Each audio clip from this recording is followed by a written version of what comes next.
Halo, namaku Rifda, mahasiswa baru di Universitas Pendidikan Indonesia, atau disebut juga UPI, jurusan Ilmu Komunikasi Fakultas FPIPS.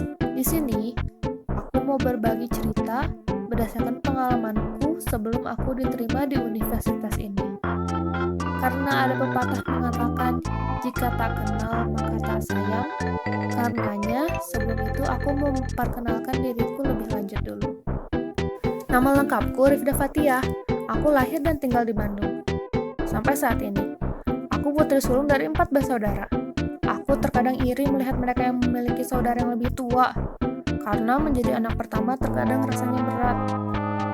Hobiku menonton film. Aku selalu menyukai film sejak kecil, animasi maupun live action. Entah kenapa aku sangat menyukai menonton film. Ada hal menarik yang tak bisa kujelaskan. Rasanya aku ingin masuk ke dalamnya. Selain menonton film, aku juga suka membaca buku, khususnya novel. Genre fantasi adalah favoritku, karena saat membacanya, aku bisa membayangkan berada dalam dunia ajaib itu. Dan yang terakhir, hobiku adalah berolahraga. Memang melelahkan, tapi rasanya enak setelah berlari-larian di lapangan. Rasanya badan terasa lebih bugar dan siap melakukan aktivitas lain. Oke, cukup segitu dulu untuk perkenalannya. Sekarang mari kita lanjut ke ceritanya. Cerita ini bermula saat aku duduk di bangku kelas 3 SMA. Saat aku SMA, aku sama sekali tidak terpikir untuk langsung melanjutkan ke jenjang pendidikan yang lebih tinggi setelah lulus. Karena aku merasa kurang maksimal dalam belajar. Saat itu aku di jurusan IPA. Dan aku tidak mengerti apapun yang diajarkan untuk pelajaran peminatannya. Untuk persoalan hitung-hitungan, otakku lama untuk mengerti, tidak lincah seperti kawan-kawanku yang lain. Guru-gurunya pun selalu memaksa untuk menjawab cepat. Aku yang lama mengerti selalu tertinggal. Jadi, temanku sering memberikan jawaban dan sedikit mengajariku. Untunglah aku punya teman yang baik seperti dia.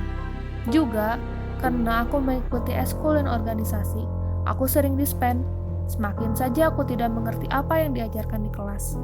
Waktu terus berjalan. SBMPTN pun semakin dekat. Aku memutuskan untuk ikut bimbingan belajar dan berencana mengambil sosum.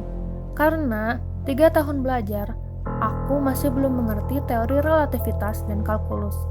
Sekitar 2 bulan aku bimbingan belajar, tetap saja aku masih merasa kurang. Memang karena lintas jurusan aku merasa lebih mudah belajarnya, lebih mengerti materinya. Tapi yang harus dihafalkan banyak sekali. Dan aku pasrah karena rasanya tahun ini tidak akan diterima. Dan aku juga sudah berniat untuk gap year. Teman-temanku menyemangatiku agar terus semangat walaupun gagal di SBMPTN. Well, sebenarnya aku tidak terlalu kecewa. Aku melihat usahaku masih belum maksimal. Setelah kelulusan, aku berencana pergi ke Pare, atau mungkin lebih dikenal dengan sebutan Kampung Inggris. Aku belajar di sana sekitar 3 bulan. Di sana sangatlah menyenangkan. Aku bertemu banyak teman baru dari berbagai pulau. Bertukar cerita tentang budaya mereka sangatlah menarik. Di sana, setiap hari aku belajar bahasa Inggris, mulai dari grammar, speaking, dan listening. Pelajarannya menyenangkan, karena menurutku cukup mudah. Pelajaran bahasa adalah pelajaran favoritku. Setelah 3 bulan di sana, aku kembali ke Bandung dan mengikuti bimbingan belajar seperti tahun lalu. SBMPTN tahun ini terasa asing sekali, karena sangat berbeda dari tahun lalu. Tahun ini ada pandemi, jadi ada pengawasan spesial saat ujian. Saat pengumuman SBMPTN, aku tidak mendapatkan kata selamat tertera di laman web. Aku agak kecewa, namun aku berusaha cuek dan mulai mendaftar ujian mandiri. Aku berharap ada universitas negeri yang mau menerimaku lewat jalur mandiri. Universitas yang berlokasi di Bandung adalah pilihan terakhir, karena awalnya rencanaku pergi keluar kota. Aku ingin punya pengalaman baru dan lebih mandiri. Aku merasa jika aku merantau, aku bisa lebih berkembang. Dan ternyata takdir berkata lain. Rencanaku yang akan pergi jauh dari rumah berlawanan dengan kata takdir. Tapi aku tetap bersyukur aku diterima di jurusan yang aku inginkan. Dan UPI adalah salah satu universitas terbaik. Kata takdir, inilah tempat terbaik. Maka aku akan berusaha menunjukkan yang terbaik. Nah, itulah akhir dari ceritaku. Terima kasih sudah mendengarkan.